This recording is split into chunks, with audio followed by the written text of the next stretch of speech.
Prazer estar aqui. Olha lá, está escrito painel Momento Ambipar, Catherine. Acho que está errado ali. Mas agradecer a permanência de vocês, a quem nos ouve e assiste. Prazer, mais uma vez, receber esse fórum, o 7º fórum, né, Adriano? Cada vez melhor, cada vez com debates mais profundos, como os painéis de hoje, que foram, apesar da profundidade e das pautas, de uma transversalidade sobre os assuntos. Começamos aqui com segurança, Ciro. Fomos para o audiovisual, para o streaming, e viemos para os problemas comerciais do Brasil e do exterior, né? Então, nós estamos aqui na nossa jornada profissional, iniciativa do Centro Universitário da Fundação Armando Álvares Penteado, que acontece todo segundo semestre, e cada vez mais disponibilizando esses conteúdos para os nossos professores e alunos debaterem os problemas importantes, né, do Brasil. E, sobretudo, com esse enfoque sobre a empregabilidade, sobre as carreiras, sobre o futuro, e importante dizer sobre o posicionamento que a FAAP tem tido nessa atualização permanente da oferta de uma educação de qualidade, criativa e inovadora, tanto que, para os próximos períodos, Ciro, a FAAP não só pretende, como vai ingressar fortemente nas áreas de formação em tecnologia. Nesse exato momento, a FAAP possui, que tem 15 cursos de graduação e mais de 20 em pós-graduação lato sensu, além do seu ensino médio e agora recente fundamental lá em Ribeirão Preto. Estamos expandindo o tempo da oferta de ensino de qualidade para a sociedade brasileira. Nós, já nesse momento, implantamos 137 disciplinas que têm tecnologia embarcada, sejam das áreas de artes visuais, do cinema, que discutimos aqui, da administração da economia, indo até o direito. Então, de forma absolutamente universal para os cursos da FAAP, temos investido muito nas tecnologias, porque isso, naturalmente, como disse hoje um dos painelistas, né, se a tecnologia, a inteligência artificial e a inovação são imprescindíveis e também são inevitáveis. É inevitável, a tecnologia é inevitável, né? É assim que a sociedade se desenvolveu ao longo do seu tempo. Então, é que a gente precisa assumir isso como dado de realidade, entender como funciona, e, ao invés de ser refém ou andar a reboque da tecnologia, a gente possa operá-la a nosso benefício, construir soluções que sejam importantes e, como bem disseram aqui hoje, que a gente continue criando, sendo bastante otimista no desenvolvimento intelectual humano e a gente consiga continuar prosperando individualmente e em coletivo a partir da gente e não das tecnologias, elas sendo, então, meio, né, não fim absoluto. Bom, daqui desse processo da empregabilidade, né, posso aproveitar e fazer uma pergunta possível? Lógico, deve. Depois eu vou passar para a Catherine. Mas, aproveitando aqui, Ciro, sobre esses desafios econômicos, né? Então, de novo, a gente passa por uma questão de segurança, os grandes centros urbanos do Brasil, que, embora seja uma boa realidade, os dados melhoraram em relação às últimas 2 décadas e meia. Tem um índice ou outro que sobe, mas, em geral, eles melhoraram. Mas, curiosamente, o fator da impressão sobre a violência e sobre a segurança não reflete esta mudança, esse profissionalismo cada vez melhor, enfim. Do outro lado, também, as oportunidades sobre tecnologia, sobre aquilo que a gente consome em tela. O brasileiro, segundo maior consumidor de tela do Brasil, e, mais uma vez, aqui a gente discutindo sobre regulação e falando sobre as carreiras e o futuro das carreiras. Aí chega aqui nesse debate, mas tem o segundo maior país, maior sociedade de consumo de telas, fica lá, gera uma ansiedade absoluta. E aí você tem um terceiro painel hoje para tentar juntar tudo isso numa crise permanente agora, que poderia ser muito bem evitada, mas estamos aí com uma crise institucional de comércio exterior e tal. Veja, com tudo isso, Ciro, que se apresenta no Brasil, que parece inseguro, que parece ansioso, que parece conflitante, conflituoso em vários momentos, inclusive os menos esperados, como é que um jovem se posiciona, pensando no Brasil de hoje, desse jeito, a prospectar ou esperar um futuro de uma carreira, a construção de uma carreira para o futuro, tendo essas dificuldades cada vez mais duras e esses obstáculos que a gente mesmo cria para nós, como é que você enxerga o futuro para um jovem ter esperança, otimismo no Brasil, apesar de tudo? Bom, eu quero agradecer ao Grupo Otimista e à FAAP, mais uma vez, o privilégio e a honra de estar aqui. Esse privilégio e essa honra crescem quando tenho a alegria de repartir esse painel com o professor Sobral e com a professora Kathleen, né? E com o meu amigo conterrâneo e grande publisher do Grupo Otimista, Adriano Nogueira, o nosso futuro Roberto Marinho.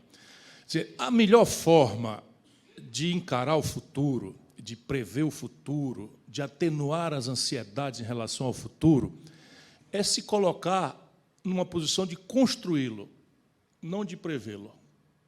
Então, essa é a grande tarefa que nós precisamos dar aos jovens brasileiros. Ao invés de ele ter, e não lhe faltam razões, ansiedade insolúvel com relação ao futuro, ele precisa sair do seu comodismo individualista de trás da tela e achar um caminho de construir, junto com os outros, este futuro ansioso. Essa é a única saída. Diante disso, eu posso fazer aqui uma frase TikTok. O Brasil tem todos os atributos físicos e humanos para ser uma nação não só de extraordinário êxito, mas uma nação exemplar de um êxito civilizatório ainda não experimentado pela humanidade, por uma série de atributos que só o Brasil tem. Atributos culturais, religiosos, étnicos, que estão sendo, inclusive, bombardeados por um identitarismo vesgo que nós estamos aceitando importar dos Estados Unidos e que negam determinadas virtudes como se fossem defeitos trágicos, porque eles parecem defeitos trágicos dos Estados Unidos, mas entre nós brasileiros, a mim me parece, salvo o melhor juízo, porque eu também tenho que ter cautelas politicamente corretas, e eu estou pegando um abuso imenso desse tipo de identitarismo vesgo, que obnobila, vocês conhecem essa palavra? Que inibe, que impede a gente de raciocinar as evidências com a nossa própria capacidade de observação da vida. O que eu estou falando? Etnia. A mestiçagem que o Brasil experimentou não é um defeito, como estão querendo nos provar. Isso não nega a necessidade de você afirmar o reparo histórico a 380 anos de escravidão. Não, de forma nenhuma. Mas você apostar na segregação é um problema americano. Foram a uma guerra civil por isso. E você apostar na mestiçagem é uma alternativa à brasileira historicamente considerada. Eu não vou fazer aqui um tratado sociológico, eu quero só afirmar de novo, agora saindo do TikTok, que o Brasil, no TikTok, é uma nação que tem tudo para dar certo, mas está caminhando exatamente no rumo errado. Essa é a frase para o TikTok. Então, o que é isto? Então, quais são os fatores, vamos lá, estratégicos, assim, até cacete, desagradável da gente explicar e tal, mas a gente precisa fazer força para parar de se acostumar com verdades superficiais, epidérmicas, aligeradas, que parecem ser simpáticas e boas da gente ouvir, mas que não acrescentam nada à nossa perplexidade diante dos problemas. Os problemas, sendo complexos, exigem soluções relativamente complexas também. Primeiro fator que explica o êxito civilizatório no mundo. Eu tenho escrito sobre isso, tenho aprofundado, tentado desenvolver uma pedagogia nacionalizada ao Brasil, mas, assim, o primeiro fator de desenvolvimento econômico é que jamais prosperou nenhuma civilização na sociedade mundial humana, nem na história da humanidade, nem no atual experimento geográfico, onde a gente possa anotar êxito civilizatório, que não seja baseado no seu próprio nível alto de poupança nacional. O que quer dizer isso? Isso quer dizer o seguinte, que o que financia desenvolvimento é a capacidade que uma nação tenha ou deixa de ter de construir um alto nível de formação bruta de capital, dizem os economistas brilhantes, digo eu, capacidade de poupança para sustentar o desenvolvimento. O Brasil não tem poupança. Por um conjunto desastrado de políticas, que eu vou dar algumas caricaturas, o Brasil hoje tem 16% do PIB de formação bruta de capital. As nações mais pobres do mundo têm 30%, 28%, 29% e tal. E o Brasil, sem 22%, não sai do atoleiro de 2 de fração no crescimento anual, o que são absolutamente insuficientes para superar nosso atraso e o acúmulo de problemas graves que a sociedade brasileira tem. Quer ver o exemplo prático do que eu estou querendo falar? Só as políticas sociais compensatórias do Brasil, Bolsa Família e BPC, investem mais de 2 vezes o que nós investimos em educação, tendo por fonte o Orçamento Geral da União. Compreendem? Este país gasta com BPC, benefício de prestação continuada, e Bolsa Família, que são políticas sociais compensatórias, o dobro no atual orçamento da União do que esse país aplica em educação. Guarde esse dado, mas se eu acrescentar que o país gasta R$1 trilhão em números redondos com previdência social, que também é uma etapa de consumismo, você vai, então, que nós temos 4 vezes em políticas sociais compensatórias e seguridade social o que aplicamos no investimento de futuro, que é a educação. É simples de entender. Concretamente, ou a gente inverte isso e a melhor oportunidade está se dissipando. Quando eu começo a brigar por essas coisas e virar o chato da República, etc., etc., o Brasil era um país jovem. Nós tínhamos 5, 6 trabalhadores ocupados formalmente para um aposentado. Essa janela demográfica está fechando aceleradamente. Hoje nós temos 1,4 trabalhadores brasileiros ocupados formalmente para cada aposentado. Então, as soluções vão ficando politicamente muito mais difíceis, muito mais complexas, muito mais sofisticadas. Segundo fator, para além do primeiro, que é a poupança alta. E, ao contrário do que diz o mito neoliberal, o nível de poupança de uma nação não é consequência fatalista que as forças da gravidade produzem ou deixam de produzir. É consequência de arranjos institucionais que a política faz ou deixa de fazer. Faz bem feito ou faz mal feito. A segunda questão é: só prosperam aquelas sociedades que conseguiram, por esta ou aquela institucionalidade, constrangedor aqui é que nem sequer a premissa democrática é uma exigência, olhando, por exemplo, a China, os experimentos autoritários de alguns outros lugares, mas o que funciona mesmo é Estado forte, iniciativa privada forte e uma academia comprometida em produzir as respostas tecnológicas que o desafio do desenvolvimento pretendido solicita. O Brasil é confusão. Ainda ontem, 7 de setembro, nós assistimos manifestações em que uma massa de pessoas vestidas de amarelo, no Dia Nacional do país, foram cobertas por uma bandeira dos Estados Unidos, que vem a ser a potência que está nos atacando economicamente com o tarifaço. Isso é eu ia dizer o cu do mundo, mas isso é o fim do mundo. Isso é o fim do mundo. O Caetano Veloso fala assim, então, num verso, então eu me sinto autorizado a imitar o Caetano Veloso, sem a verve. Né? Posso, né? Então, veja. Então, repare, o Brasil tem uma confusão ideológica irracional que o mundo que resolveu seus problemas superou há muito tempo. Alguém mencionou aqui o Deng Xiaoping. Ora, a China só vira a portentosa experiência de desenvolvimento quando o Partido Comunista Chinês entende que não adianta nada ter os fatores de produção monopolizados por um Estado dirigido por um partido único, e funda uma burguesia privada nacional. Aí explode a China. Os americanos fazem a retórica liberal para o mundo inteiro, etc., etc., em todos os momentos e setores e oportunidades em que eles são protagonistas, sob o ponto de vista competitivo. Então, eles são protagonistas, e neste setor advogam o liberalismo. Eles são frágeis, ou neste ou aquele outro setor, eles viram protecionistas. Essa discussão hoje não precisa mais ser tão retórica, porque o Trump, pelo menos, tirou a máscara. O que ele está fazendo? O Trump está fazendo uma política industrial de comércio exterior truculenta, apressada, grosseira, mas sabe quanto ele arrecadou de tarifas em 6 meses? Ele arrecadou 7% do cavalar déficit fiscal norte-americano, 152 bilhões de dólares.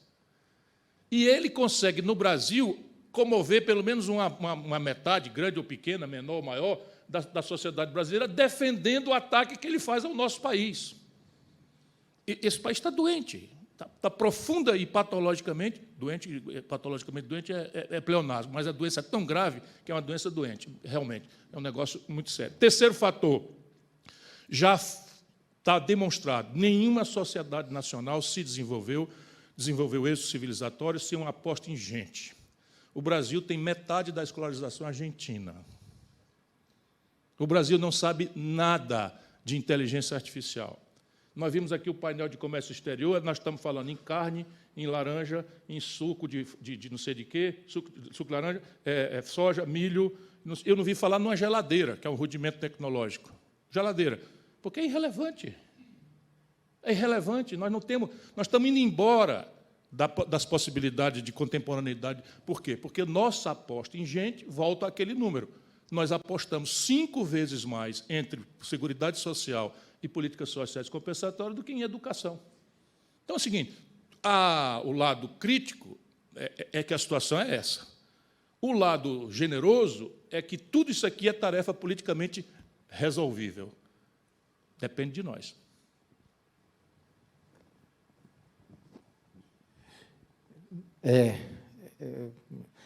A gente pensar num viés otimista assim, né? Tem que ser muito otimista, né, Sobral? Né? Eu vou perguntar agora para a Kathleen, né? Eu posso acrescentar um dado só para mostrar para a juventude que não tem defeito genético. Em 1980, quando a ditadura ruiu no Brasil, o PIB brasileiro era maior do que o da China. 1980 é ontem. O PIB brasileiro era maior do que o da China, com uma população que a China era 800 mil habitantes e o Brasil 130 mil. O que aconteceu para o PIB da China ser 20 vezes maior do que o do Brasil hoje? É a política. Seguindo, né? Seguindo o nosso painel, agora eu vou fazer uma pergunta para a Kathleen, né? Kathleen, nossa conterrânea, viu, Ciro? Kathleen, você que representa o Grupo Ambipar, uma das grandes empresas nacionais, nesse segmento que você é especialista de ESG, da sustentabilidade, o que a gente pode pensar, imaginar e fazer para um Brasil melhor com esse viés sustentável?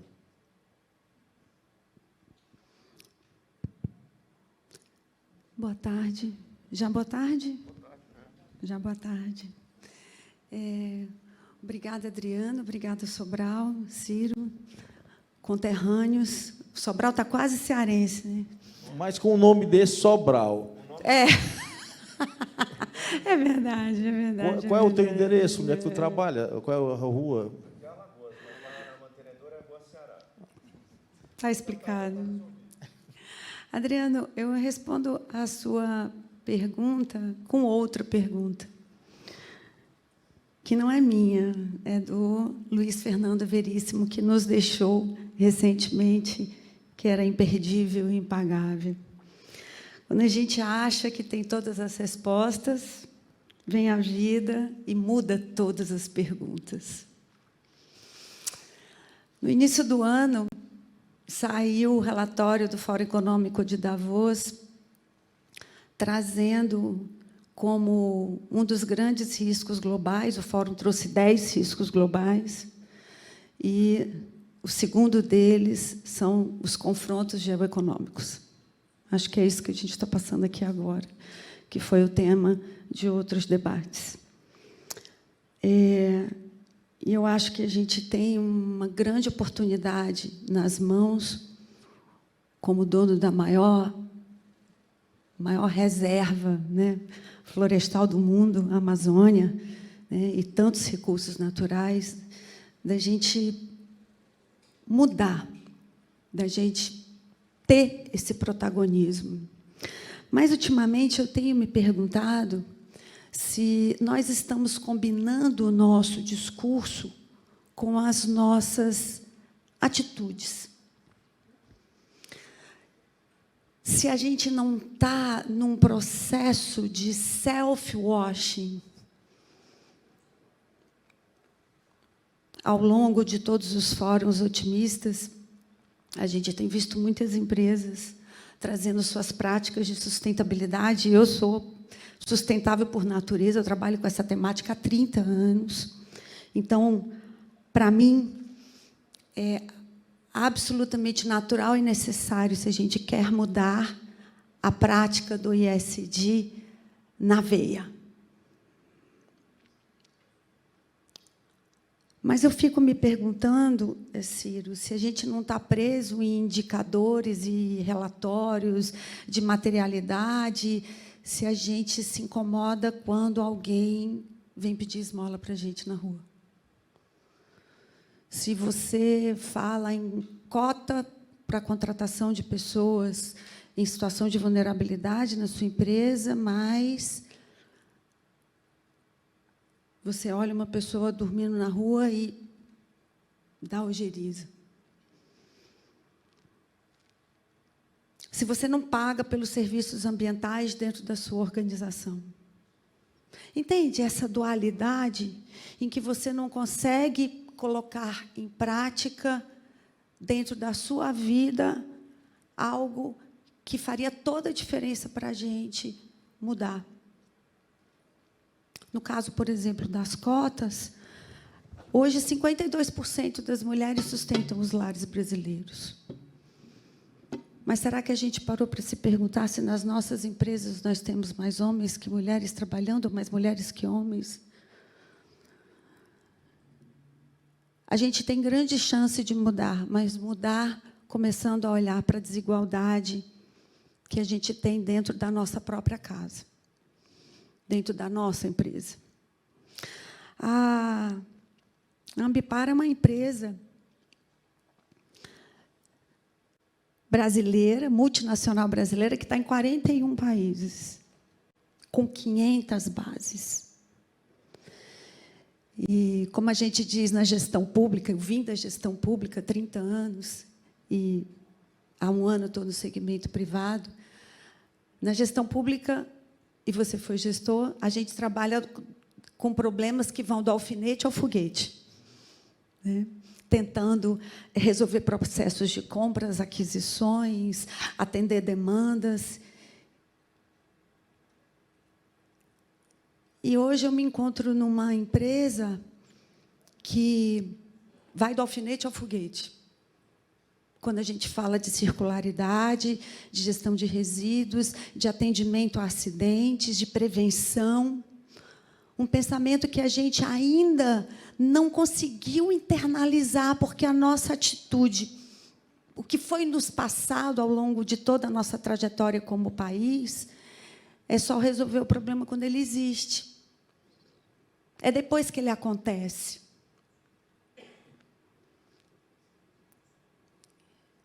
Por isso, eu acho que chega um momento de nós refletirmos sobre o que realmente queremos para o mundo.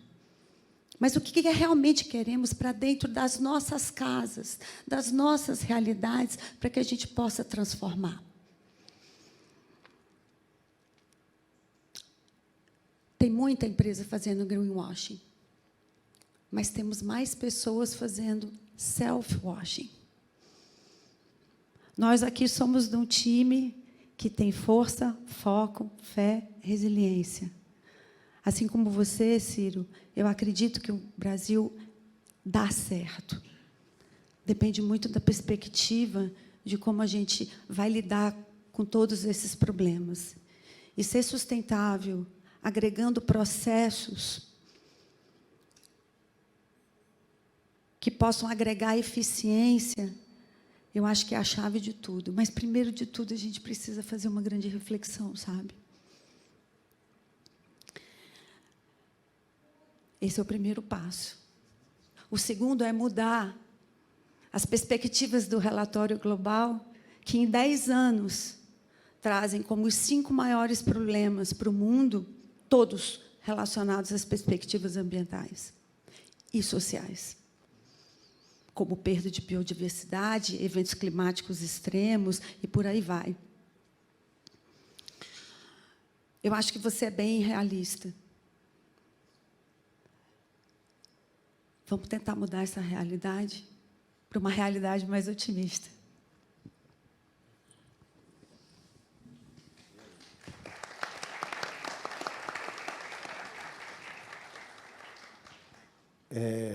Ciro, vou fazer uma pergunta para o Ciro, né? Ontem foi comemorada a independência do Brasil. Somos mesmo independentes? O que precisamos fazer para valer a nossa...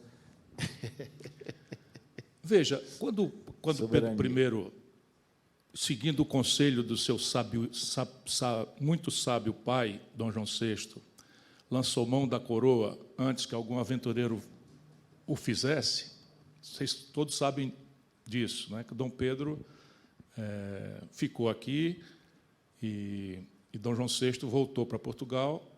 Eu quero fazer essa homenagem a Dom João VI porque não haveria esse extraordinário território nacional da América Portuguesa una, que é o Brasil, e quem não quiser dar valor a essa proeza é só olhar o que aconteceu com a América Espanhola, que implodiu, apesar de ser libertada pelo Bolívar, que era um estadista, militar extraordinário, enfim, intelectual sofisticado, não conseguiu impedir que a América Espanhola implodisse em dezenas de países, quase todos irrelevantes. E Dom João VI, com Pedro I, fizeram esta portentosa potência tropical, que é o Brasil, unificar toda a América Portuguesa, muito além do Tratado de Tordesilhas. Pois bem, mas quando Pedro I lançou mão da coroa, aquilo foi a afirmação de uma independência política. Mas já acontecia, na data, um problema grave, que era a dependência econômica do Brasil. Naquela data, a dependência econômica do Brasil, nascente, que acabou explodindo mais na frente, era do Império Britânico. Então, quando o Brasil abre os portos às nações amigas, em 1808, que Dom João VI chega, não sei o que e tal, aquilo, na verdade, a abertura dos portos significava a entrega do domínio econômico do território nacional brasileiro à potência hegemônica da data, que era a Grã-Bretanha, ou o Reino Unido.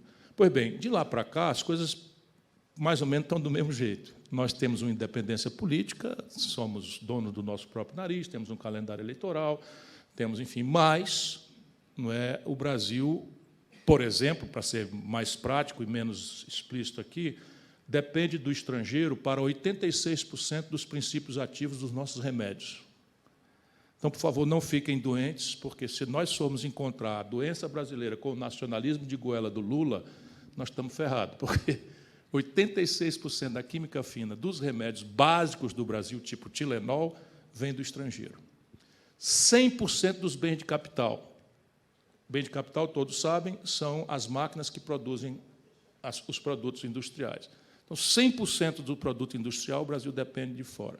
E quando a gente deriva para a nova economia, não é, chips, novos materiais, nanotecnologia, IA, né, inteligência artificial, etc., etc., aí dá vontade de chorar.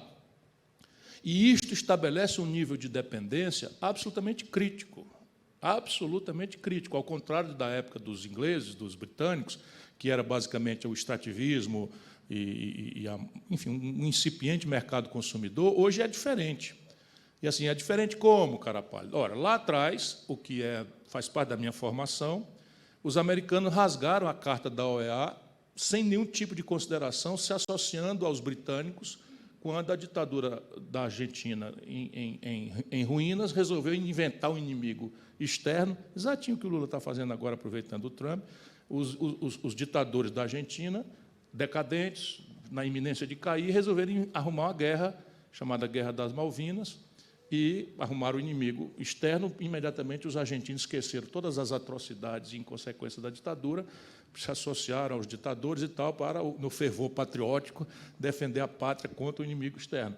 Os americanos não quiseram nem saber que tem uma carta da OEA, etc., se associaram ao Reino Unido e nós ficamos falando só. Agora, eu acho um horror o regime Maduro, mas só para a gente ter clareza, tem dois problemas sérios ali. Um problema, o regime Maduro reclama para si, para a Venezuela, uma região chamada Arecibo. Essa região Arecibo é por causa do petróleo, que aqui a gente não explora, mas a Guiana está explorando, enriquecendo explosivamente a Guiana, enquanto aqui a gente faz essa discussão barroca sobre ser ou não de ser explorado o petróleo da coisa. Pois bem, o único acesso de uma infantaria, que é uma força de ocupação necessária para materializar os arroubos de um ditador decadente e corrupto como Maduro, atravessa o território nacional brasileiro. Nós não temos eficácia para conter isso. E mais ali, do outro lado do mar, mas não mais do que 600, 700 quilômetros dessa fronteira, os americanos estão com uma flotilha, inclusive com como é que chamam, porta-aviões nuclear, 35 caças, etc., etc., a pretexto de combater o narcotráfico, o narcotráfico e tal, exclusivamente na costa da Venezuela. E o Brasil não tem nenhuma eficácia, nenhuma capacidade dissuasória, nada, zero capacidade dissuasória, para vocês verem, no limite, o que é independência. Então, ok, somos politicamente independentes, mas econômica e tecnologicamente. E, sob o ponto de vista militar, o Brasil não é uma nação que possa dizer não a ninguém. Sobral, agora é a sua vez de novo aí, Sobral.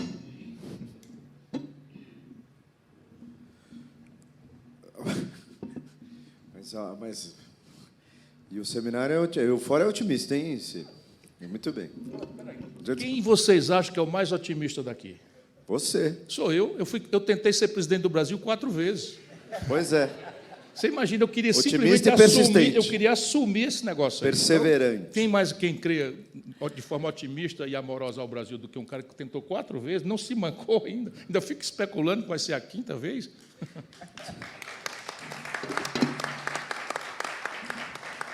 Mas, olha, Adriano, debate ótimo, fórum como esse, de fato, é isso, né? A gente precisa expandir esses horizontes do processo formativo. Recentemente, o órgão regulador, o Ministério da Educação do Brasil, recente, não foi esse governo, né? Mas exigiu que parte da nossa matriz, a matriz é o conjunto da carga horária que a gente soma dentro de um curso, e determinou que 10% da soma da carga horária fosse oferecido, articulado e promovido uma prática extensionista, que é o contato que a formação do jovem precisa para se formar na academia como cidadão, como cidadã, né, de fato.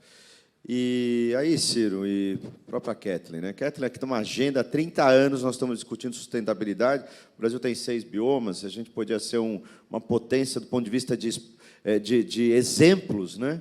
que a gente não consegue sair nem da discussão, que dirá ir para a prática, essa coisa da independência que o Ciro tem dito, essa confusão que a gente tem. Bom, nessa perspectiva, né, de novo voltado aqui para a nossa jornada, de novo aqui voltado para a melhor formação do nosso aluno. Que tipo de cidadão e cidadã a gente espera para a sociedade futura? E, esperando essa sociedade futura, que tipo de prática, que tipo de academia, que tipo de escola que vocês entendem que a gente deveria construir, constituir e projetar?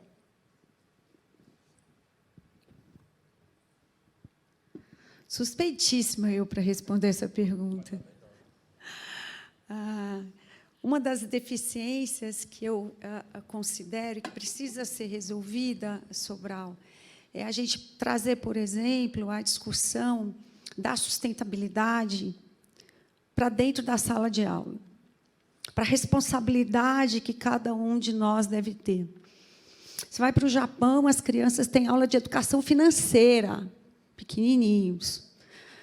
Né? As crianças limpam a sua casa, limpam a sala de aula, todos juntinhos ali, fazendo um grande trabalho de já organização interna.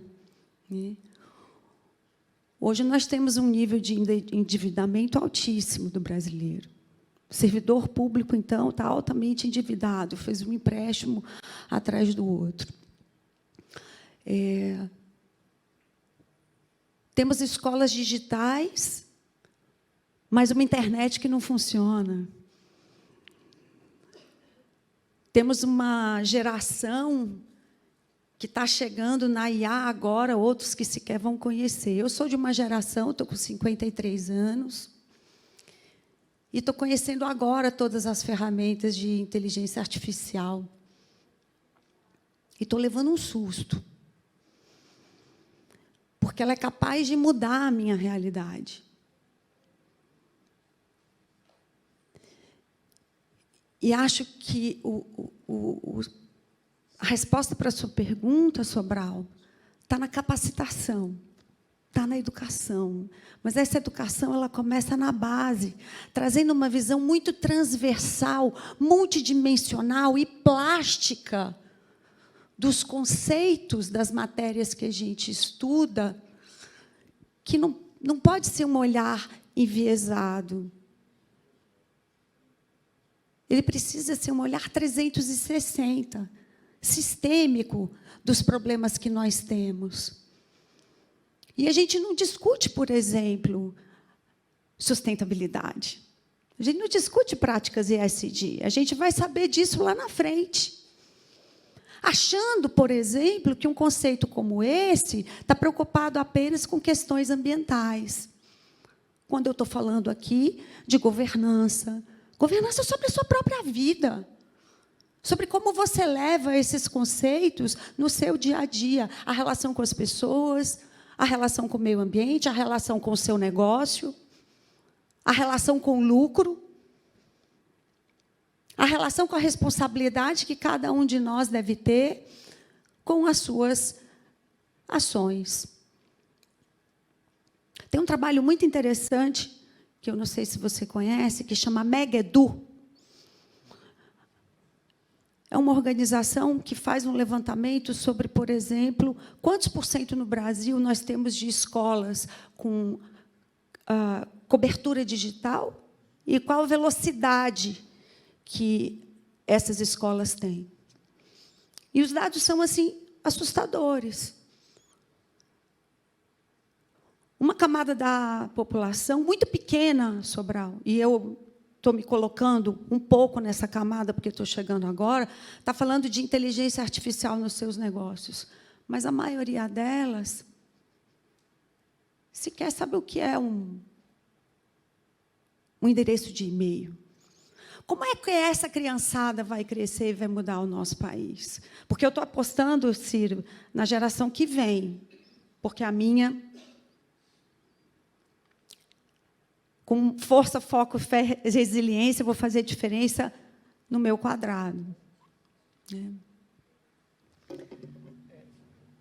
Eu gostaria muito de me meter nessa... Tá ligado aqui? Parece. Aqui está.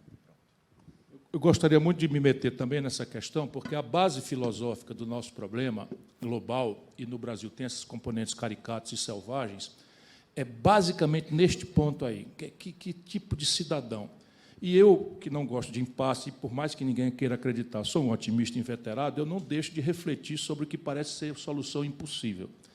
E a mim me parece que eu tenho uma hipótese para a gente discutir neste ponto. A hipótese é a seguinte: 25, 20, 30 anos de perversão neoliberal trocaram na nossa cabeça a ideia de que nós somos personas, cidadãs, para consumidores. Então, e nós não nos ofendemos com essa troca. Nós agora não somos mais abordados como seres estetas, ou amantes da arte, ou cidadãos, ou insurgentes revolucionários, como a minha geração foi. Nós somos abordados de forma muito generosa, a publicidade é sempre muito bem feita e tal, e nós aceitamos essa troca de persona, de cidadania para consumidor. Ora, quando essa troca acontece, nós trocamos também o conjunto axiológico, o conjunto de valores que hegemonizam a persona de um cidadão para o conjunto de valores que hegemonizam a persona do consumidor. É assim, um cidadão, um insurgente, um poeta, um romântico, tal, procura a sua felicidade, nós estamos na vida mais ou menos conscientemente procurando ser felizes.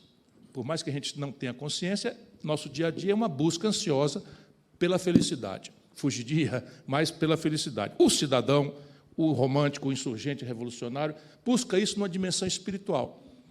É exatamente a insurgência, os valores revolucionários, ou a estética comovente, ou a poesia que faz chorar. Isso aí é o que é felicitante para o cidadão. O consumidor não, é mais trivial e básico, embora seja absolutamente impossível e razão de ser da frustração coletiva que a humanidade hoje vive. E mãe de todas as nossas tragédias, penso eu, para a discussão. É assim, o consumidor busca ser feliz realizando a expectativa de consumo maravilhosamente comunicada por todos os buracos que a gente tem na cabeça, vistos ou invisíveis. Então, assim, quanto da minha expectativa de consumo eu dou conta de realizar com a renda apertada que eu tenho? Ora, se eu tomo conhecimento de um padrão de consumo e a minha renda é apertada, daí a pouco eu consigo melhorar a renda, esse padrão de consumo foge de mim. Ele sai da bicicleta para o carro, do carro para a moto, da moto para o carro, do carro para o jatinho, enfim. E a frustração é a única coisa certa. Se a gente quiser mudar para os adultos, é provocar uma reflexão filosófica sobre um adornamento, uma volta à ideia de que eu não sou um consumidor, eu sou um cidadão. Eu até não vou negar, não vou antagonizar o meu consumo, mas eu vou subordinar o consumo à minha cidadania e vou, ao subordinar o consumo à minha cidadania, eu vou demiti-lo de ser a sede da minha felicidade. Isso é uma tarefa para os adultos hoje. Para as crianças, é começar agora, lecionando na pequena escola, no ensino, no jardim de infância, que é a pré-escola, o seguinte: o ato de consumo que me vulnera a toda essa perversão é objeto de uma pergunta: quanto custa? E puro e simples. Então, quanto custa isso e eu acesso ou não acesso? É só a gente lecionar para as crianças, a partir de agora, 2 perguntas adicionais. Quanto custa sempre será necessário, senão a gente cai no que você chamou, como é? Brand wash. Self-washing. Self-wash. Então, eu sou um compulsivo produtor de lixo, não sei o que e tal, mas faço o discurso do ambientalista, não sei de que e tal, que é o que está cheio hoje. Posso complementar Deve. a sua frase? Né? O quanto custa, eu acho que ele envolve um viés emocional muito grande. E aí eu gostaria de compartilhar com os senhores uma experiência que eu tive recente. Eu visitei as cataratas do Iguaçu com meu marido. A voz até embarga. Quando eu fiz aquele passeio e que eu me deparei com toda aquela água caindo sobre a... Fiz um passeio chamado Macuco, que você vai de lancha, né, com várias pessoas e você sente a fortaleza daquela água. Adriano, eu nunca imaginei que eu fosse ver algo tão extraordinário na minha vida. Ali, Ciro, não me importava o melhor carro do mundo, o celular mais moderno, a roupa de marca, ou tudo aquilo que o marketing acaba impulsionando, e a rede social, principalmente, impulsionando que a gente tenha. Ali, o que me sensibilizou foi a própria vida e aquilo que a gente tem. Eu acho que falta um pouco disso quando a gente fala de educação. Filosofia. E quem está aqui nos assistindo pode estar imaginando que doida é essa que está falando de filosofia e cataratas do Iguaçu, quase na hora do almoço. Mas é isso que faz a diferença da gente e traz a própria razão de existir. O que é que nós estamos fazendo aqui? E quando a gente fala de sustentabilidade, de otimismo, de fé, de resiliência, a gente está falando disso, de acreditar em algo muito maior do que o impulsionamento de uma rede social para você comprar o último celular da moda, né? Então, eu estava dizendo, com essa brilhante contribuição que comove, mas dá um exemplo prático do que eu estou querendo falar. Você já é adulta e teve uma epifania diante de um fenômeno absolutamente extraordinário da natureza brasileira e relativizam-se todas as outras questões. Ontem eu fui ao teatro com a Gisele e também... Eu já estou nesse processo há algum tempo, de coisa então. Mas eu queria dizer como é que a gente faz para o futuro. Eu acho que a gente tem que continuar sendo objetivo e pragmático, coisa que o esquerdismo infantil, que segue sendo a doença do comunismo, conforme dizia Lenin. Lenin não é o extraordinário poeta brasileiro, mas o Vladimir, que fez a Revolução Soviética. Quer dizer, continuar perguntando quanto custa é um imperativo da realidade, dado o bombardeio publicitário e a nossa exiguidade de renda. Porém, se nós introduzirmos 2 outras perguntas na pedagogia das crianças, a revolução está feita.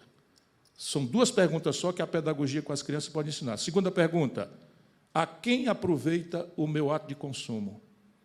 A quem aproveita o meu ato de consumo? E aí você sai da ideia de comprar o mais barato para comprar uma coisa um pouquinho mais cara, porque dá emprego, dá renda a um comunitário seu. Isso é uma revolução monstruosa.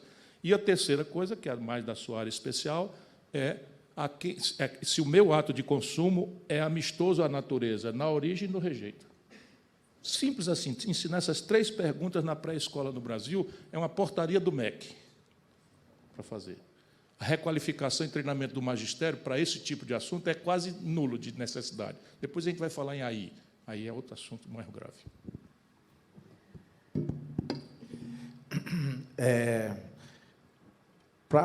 Eu acho que já tomamos tempo demais de você e vou fazer as 2 últimas perguntas aqui para o Ciro, né?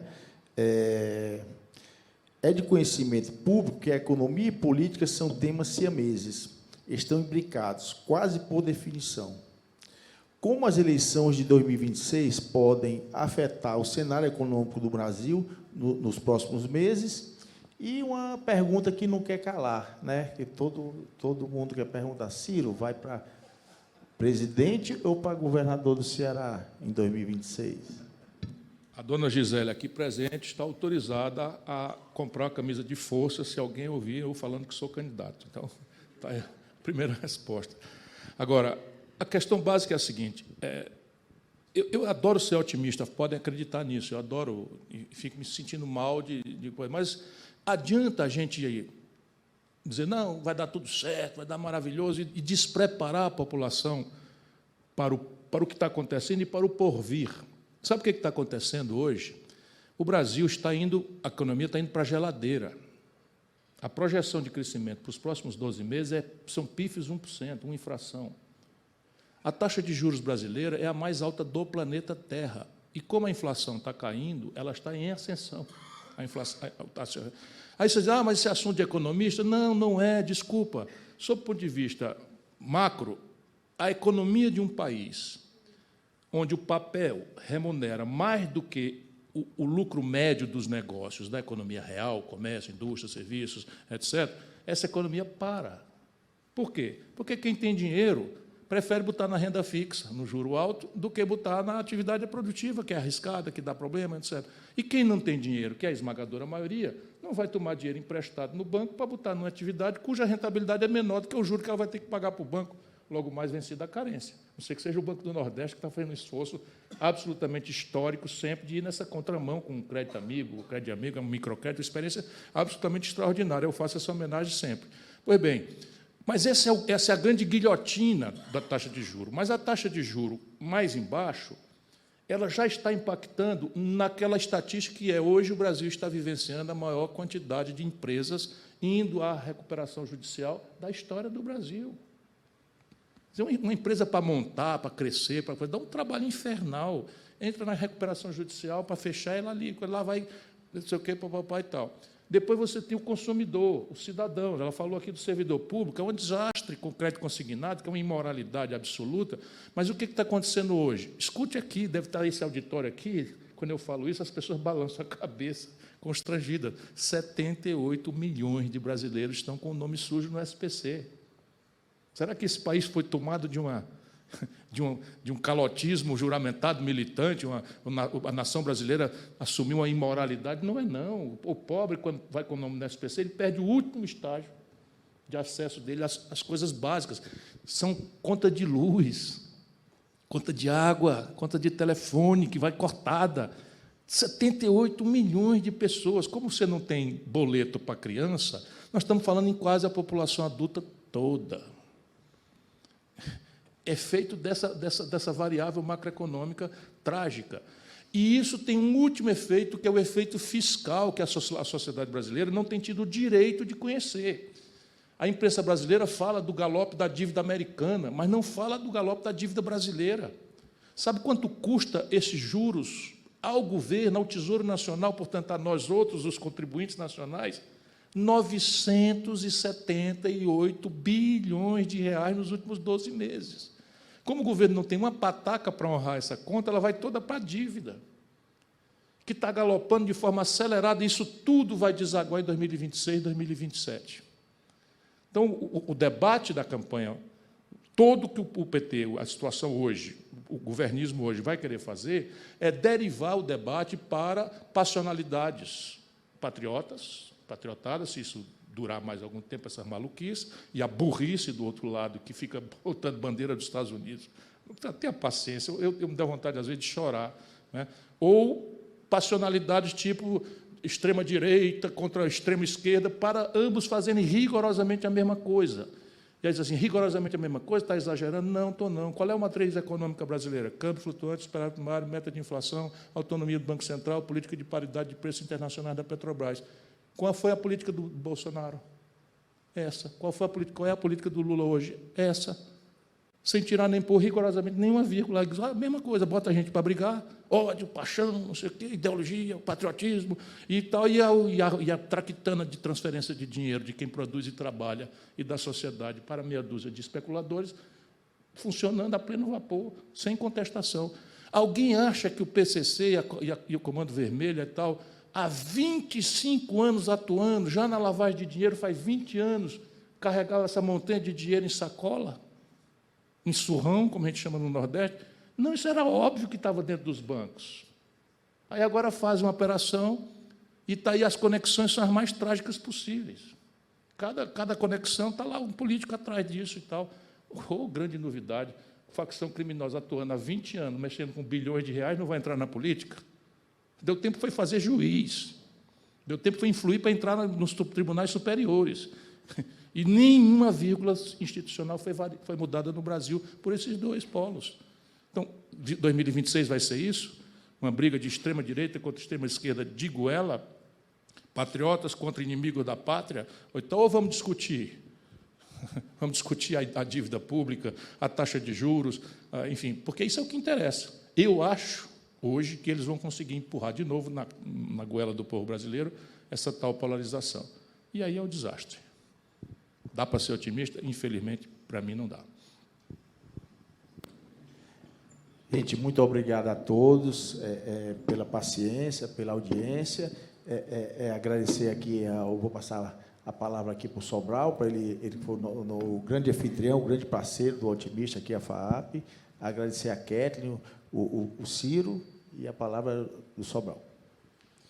Bom, primeiro, mais uma vez, agradecido aqui pelo privilégio da parceria aqui, Adriano, obrigado por essa articulação que entrega reflexões profundas e necessárias para o Brasil, ainda mais dentro do nosso processo formativo, como a gente tanto debateu hoje, sobre futuro. Não há futuro sem jovem, não há futuro sem construção da academia, não há futuro sem que os nossos alunos, sobretudo daqui, se preparem cada vez mais para os desafios da economia do Brasil. Obrigado, Ciro, por mais uma vez estar conosco. Sinta-se sempre em casa, é sempre uma aula magna todas as suas posições.